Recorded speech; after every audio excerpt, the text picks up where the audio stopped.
laakiin caqli maaha inaanu maalin waliba soo kordhino ciidamo shisheeye soo kordhino rasaas yay ku dhacayaan way su'aasha aan isweydiinay dad badan baa hadda foobiya waxay ka qabaan al-shabaab anugu al-shabaab maahay laakiin waxaa dagaalamay oo halka isu qabtay maxaakimtii oo iyo shabaab iyo dowladda hadda aan ku magacaabo xukuumatu shabaab iyo xarakatu shabaab ayaa dagaalamay waxay ku dagaalameen waxay iyagu noo sheegi doonaan laakiin waxaa ku dhintay walaalayaal waxaa ku dhintay ilaa 100,000 oo Soomaaliyeed baa ku dhintay 100,000 waa ku dhaawacmeen in badanna maanta qaxooti bay ku noqdeen saacadatan aan halka maanta fadhino qof Soomaaliya ayaa dhimanaya hadda ama dhintay qof Soomaaliya ayaa dhaawacan saacada hadda aanu hadlayno habro iyo maato iyo odayaal ayaa maanta dharkoodii cafiskooda dhabarka u saaran yahay oo xuduuda ka gudbaaya sababaha keenay waxa weeye xarakatu shabaab dagaalka u dhaxeeyay xukuumadda shabaab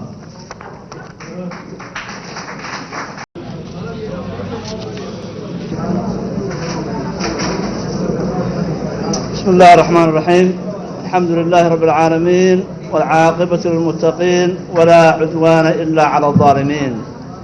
والصلاة والسلام على سيدنا محمد وعلى آله وصحبه أجمعين قدوميها برلمانك سوماليا قدومية كحقينة اللي ما نذا شرفت له مرتي شرفت كله مدنيال إيو مرويا السلام عليكم ورحمة الله وبركاته وحي كفتنا وحان قدال بهم دقنا مركان وقت جيدا ولم أنا بيش waxaa sharaf ii ah inaan maanta ka soo qayb galo madashan taariikhiga ah ee ummadda Soomaaliyeed ee qarankeena burburay masiirka loogu raadinayo hoggaan ka saara burburka iyo baaba hoggaan soo celin kara midnimadii iyo sharaftii dalkeena ee iyaduna burburtay walaalayaal madashan iyada ah marka hore waxaan jecelahay inaan u mahadiyo walaaladay murashaxiinta ahaa ee dhowr iyo 10 ahaa ee maalmo dhaweyd intay isu tageen ii tanaasulay inaan noqdo murashaxooda ka qayb galaya doorashada maanta ee siniinta dhici doonta mahad gaar ay leeyihiin sababtu waxa weeye maaha inaan ugu cilmi badnaa ama inaan ugu khibrad badnaa laakiin qadarta ayaa dhacday waxayna sameeyeen arrin uguba oo cusub oo adduunka ku cusub wax badan baa Soomaaliya la yiri wixii xunba Soomaali baa leh laakiin ragga murashaxiinta ah waxay keeneen hadda in la yiraaho ama la oran doono wixii wanaagsan Soomaali baa leh mudane gudoomiye mudane yaale marwooyin shaki kuma jiro in Soomaaliya lagu magacaabay dal fashilmay failed state Soomaalidana lagu magacaabo dad hungoobay 22 sano Soomaaliya kama jirin dawlad dhexe waxa socdo ilaa maanta dagaal dhiig badan ku daatay oo ay ku dhinteen dad gaaraya milyan iyo bar 1 milyan ah waxay noqdeen qaxooti ka cararay dalkooda kuna nool dalalka sokeeyaha oo jiraankana ah ilaa 500,000 ayaa la qiyaasayaa in dagaalada ay ku dhaawacmeen Soomaalida u haajartay qurbaha waxa lagu qiyaasaa 2 ilaa 3 milyan cadad mari inta ku dhimatay badda iyo saxaraha dalalka carabta mudane gudoomiye in madashan Soomaali meel kasta oo ay joogto indhahooda iyo dhagahooda ku dhuur sugayaan go'aanka doorasho ee soo celinaya rajadii kama dambaysa ahayd ee lagu samata bixinayo qarankeenii burburay lagu soo celinayo kalsoonidii iyo midnimadii shacbiga ee iyadana burburtay. mudanayaal iyo marwooyin, sidaad og tihiin sanadkii 1956 ayaa la dhisay baarlamaankii iyo xukuumaddii Soomaaliya ugu horreysay ee lagu magacaabay ku-meel gaar. nasiib darro waxaa ah in 56 sano kadib maanta dowladdeena lagu magacaabo ku-meel gaar. 56 sano. haddaba maxaa sababay in dhibaatada laxaad kale iyo musiibadaas daba dheeraatay nagu habsato? mudane guddoomiye, Soomaaliya waa dal iyo dad Rabbi subxaanahu wa tacaala ku manaystay nicmooyin tiro badan. kow, dad 100% muslim ah, wada sunni ah, oo hal madhab wada haysta. labo, waa dad isku luqad ah, isku dhaqan ah, wada dhashay oo hal qoys ah. wuxuu alle ku manaystay xeebta Afrika ugu dheer oo ay dhex eegaagaan khayraadka kalluunka kuwa adduunka ugu badan. afar, dal baa xadiisu dhan tahay 630,000 oo square kilometer. dalkeenu wuxuu la egyahay 57 jeer dalka Qatar, oo maanta aad og tihiin inuu yahay dalka ugu qanisan adduunka. 57 jeer ayay Soomaaliya ka weyn tahay Qatar, oo ah 12,000 oo square kilometer. wuxuu la egyahay Soomaaliya 850 jibaar dalka Bahrain oo mamlakada isku sheega, oo dhan 750 square kilometer oo kaliya. Soomaaliya waxay leedahay dhul beeraha 8 milyan oo hektar. wuxuu Rabbi ku manaystay xoolaha Afrika ugu badan, gaar ahaan geela adduunka ugu badan. 7, wadiyo iyo biyo tiro badan oo dhulka hoostiisa maraya, macaadin iyo batrool aan la qiyaasi karin. wuxuu Rabbi ku manaystay jawiga ama cimilada adduunka ugu fiican. haddaba ummaddaas sidaas Rabbi ugu naxariistay oo nicmooyinkaas siiyey, maxay ugu abaalgudeen Rabbigood? mudane guddoomiye, waxaa xusid mudan in sanadkii 1961 baarlamaankii Soomaaliyeed la hor keenay mooshin lagu kala dooranayo dastuur uu soo diyaariyey qareen khabiir ah oo Talyaaniga oo lagu magacaabi jiray Avvocato Chevron, iyo in shareecada alle lagu dhaqa dalka. waxaa la isgarab dhigayaa dastuur uu Chevron soo diyaariyey iyo shareecada alle markii Allah subxaanahu wa tacaala ugu manaystay nicmooyinkan soo xusay. waxaa murugo ah guddoomiye in 123 xubnood oo baarlamaankii ahaa u codeeyey natiijadii noqotay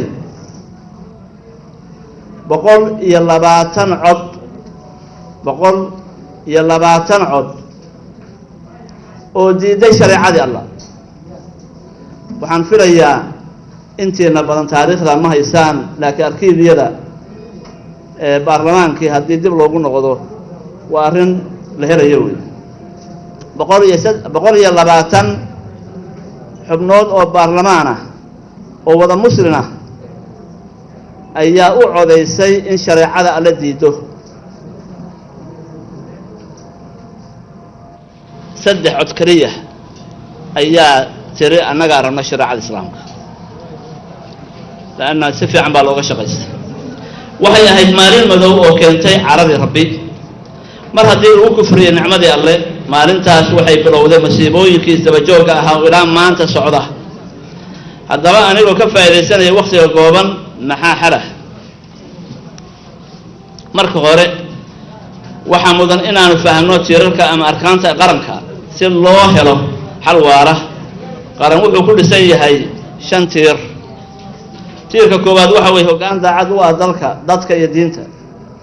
2, dowlad wanaag, good governance, ku dhaqanta cadaalad iyo hufnaan. 3, midnimo iyo kalsooni lagu qabo maamulka dowladda. 4, nabad iyo in laga dambeeyo sharciga dalka u dhisan. shan horumar dadka iyo dalka wada gaara. haddaba walaalayaal weli waxaan ku guda jirnaa xal u raadistii musiibada ku habsatay Soomaaliya. kow in marka hore rabbi la raali geliyo oo loo toobad keeno si loo furo albaabka raxmadiisu in muddo ay xirnayd. talooyin badan ba hadda la soo jeediyaa oo la leeyahay waxaanu dhisaynaa ciidan baanu dhisaynaa amnigaanu sugaynaa. laakiin walaalayaal waxaan idin sheegayaa waxa weeye in muddo ah albaabkii raxmadda alla waa xiran yahay. sodomeeye shir baa la qabtay, khubaraa badan baa isu tagtay, wax badan baa la isu geegeeyey. weli meeshii baanu fadhinaa 56 sano ayaanu ku jirnaa kudka guur qanjow guur. ilaahay wuxuu sugayaa inaan soo noqonno, soomaalina waxay sugaysaa ilaahay inuu u soo noqdo isaga. ilaahay wuxuu leeyahay wayn cudtum cudnaa, markaad soo noqotaan ayaan idiin soo noqonayaa. maxaa ka hortaagan Soomaali inay rabbigeed u noqoto intay beesha caalamka u noqonayaan? in la doorto hoggaan wanaagsan oo daacad ah, rabbina raalli ka yahay. 3 si loo soo celiyo kalsoonidii sharafkii shacbiga Soomaaliyeed iyo midnimadii, waxaa muhiim ah in la dhiso dawlad ku dhaqanta shareecadii baarlamaanku ansixiyey 2009. ragga iyo dumarkii baarlamaanka markaa ku jiro xildhibaanada ahaa ee gacanta wada taagay ansixiyey, ilaahay subxaanahu wa tacaala waxaan uga baryaa jannatul firdaws, laanna waxa weeye waxay saxiixeen oo ansixiyeen shareecadii allay ansixiyeen. waxay la tahay ilaa yowmiddiin wuxuu u socon doonaa gabdhaha iyo ragga mudanayaasha ah ajar iyo xasanaad. in la soo afjaro dagaalada aafeeyey oo mucaaradka lala fadhiisto si loo helo nabad iyo horumar.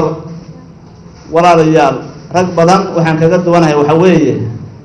anigu ma sheeganayo ciidan sarkaal baan ahaan jiray ama wadaad tuuto qaadan doona maahi. waxaan aaminsanahay mucaaradka hubaysan ee 8 sano ee dowladdii Cabdullaahi Yuusuf iyo 3 sano iyo 8 bilood maanta kaga dhamaatay in lala fariisto oo la raadiyo xal walaalnimo. ummaduhu waa dagaalamaan, dagaallo dheer baa dhex mara, laakiin caqli maaha inaanu maalin waliba soo kordhinno ciidamo shisheeye, soo kordhinno rasaas. yay ku dhacayaan way su-aasha aan isweydiinaya. dad badan baa hadda phobia waxay ka qabaan anu shabaab nahay, laakiin waxaa dagaalamay oo halka isu qabtay maxaakimtii oo iyo shabaab iyo dowladda hadda aan ku magacaabo xukuumatu shabaab iyo xarakatu shabaab ayaa dagaalamay. waxay ku dagaalameen waxay iyagu noo sheegi doonaan, laakiin waxaa ku dhintay walaalayaal, waxaa ku dhintay ilaa 100,000 oo Soomaaliyeed baa ku dhintay. 100,000 waa ku dhaawacmeen, in badanna maanta qaxooti bay ku noqdeen. saacadatan aan halka maanta fadhino qof Soomaaliya ayaa dhimanaya haddeer ama dhintay. qof Soomaaliya ayaa dhaawacan saacadda haddeenu hadlayno. habro iyo maato iyo odayaal ayaa maanta dharkoodii cafiskoodii dhabarka u saaran yahay oo xuduudda ka gudbaaya. sababaha keenay waxa weeye xarakatu shabaab, dagaalka u dhaxeeyay xukuumadda shabaab.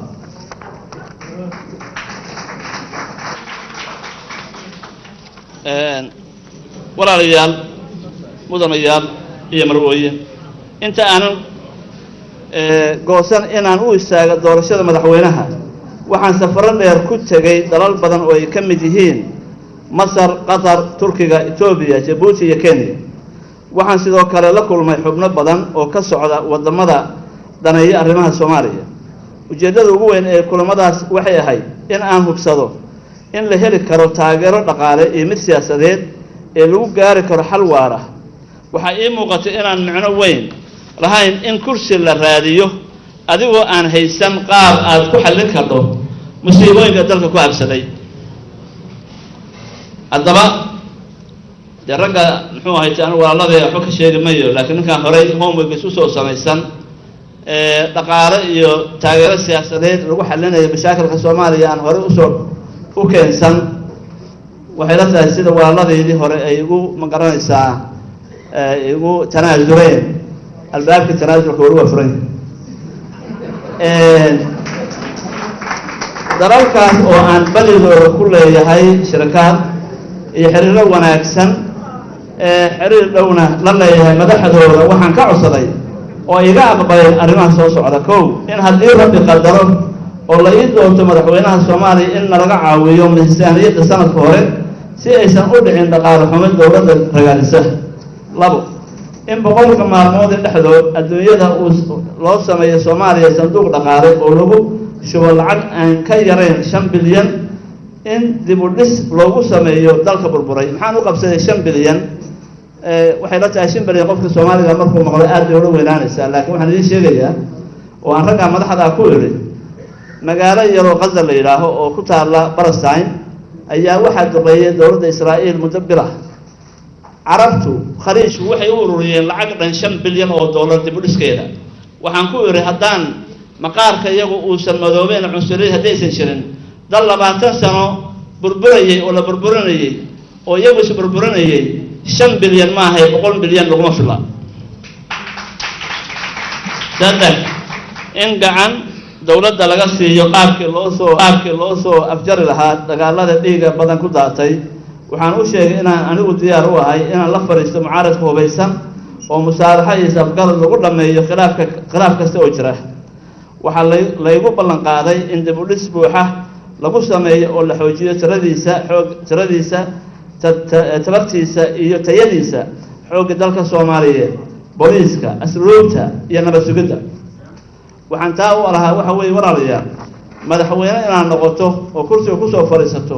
oo subaxda aad u tagto kursi maran caqli maran calool maran wax weyn ma sameynayso mudanayaal ee marwooyin haddii la ii doorto madaxweynaha Soomaaliya waxaan ballan qaadayaa inaan dib u soo dhiso shirarkii qaranka ee burburay si looga badbaado khilaafka ragaadiyay qarnimadeen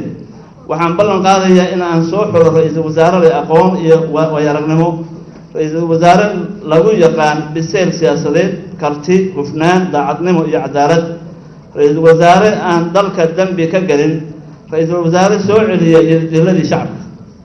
saddex dumarka Soomaaliyeed waxaan ka galnay dowlad waaweyn dhibta Soomaaliya 90% waxay ku dhacday hooyooyinkeen xaasaskeen walaalaheen gabdhaheen hadal kuma qallajin karo ilmada dhabanadooda haaraha u yeeshay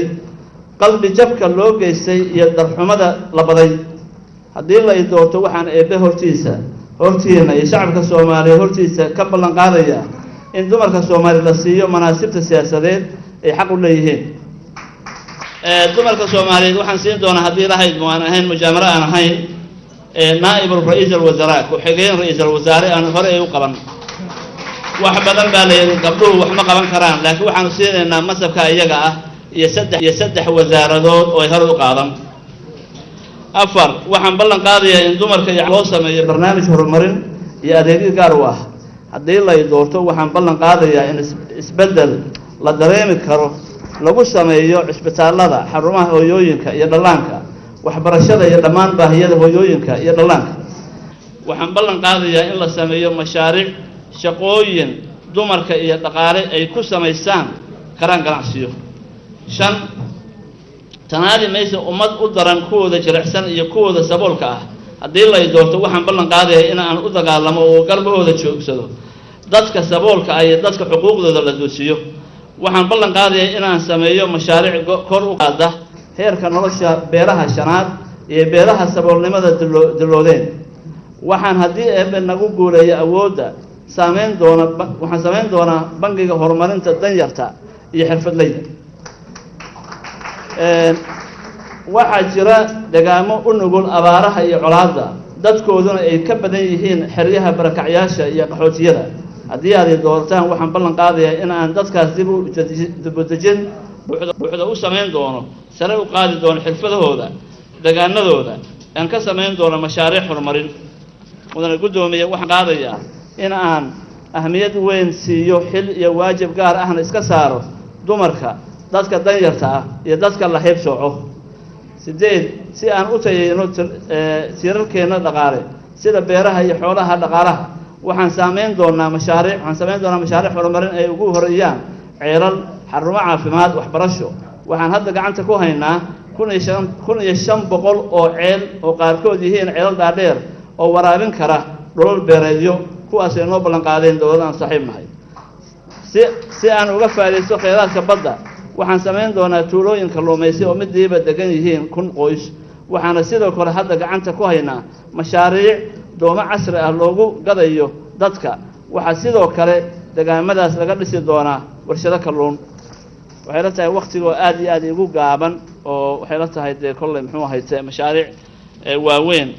iyo waxyaabahan ka hadlaya sida hore loo sheegay ra'iisul wasaaraha iyo xukuumaddiisa ayay u taallaa inay soo hordhigto marka waqtigeeda uu yimaado ugu dambeyntii haddii eebaydmo waxaan ku rajeynayaa in batrool laga soo saaro Soomaaliya 5 sano ee soo socota aanan ka mid noqono haddii rabbi idmo ururka OPEC dakhliga laga helana inuu Soomaaliya oo idil gaari doono waxaan ku soo gabagabeynayaa walaal go'aan aad qaadan doontaan maalinta Isniinta haddii aanu nolol ku gaarno wuxuu ahaan doonaa mid dalka lagu samata bixiyo ama gacanteena uu ka baxo taa wasla fahamnay mas'uuliyadda waxaa hor alle qaadi doona xildhibaanada Soomaaliyeed waxaan idinkula dardaarminayaa in aad rabbi ka cabsataan oo aad u naxariisataan ummaddeena dhinac kasta ka dulman waxaan rajo weyn ka leeyahay inaad dalka iyo dadka badbaadin doontaan korkiina raxmad Allah ka dhigo ugu dambeyntii waxaan leeyahay gacanta midigna waxaan ku qaadanaynaa kitaabka alle gacanta bidixna waxaan ku qabsanaynaa bulugley ma aha madooley marka ilaahay subxaanahu wa ta'ala haddaanu gacantiisa ku qaadano kitaabka yaga waxaan rajeynayaa waxa weeye ilaahay inuu culayska naga qaadi doono wabillahi tawfiiq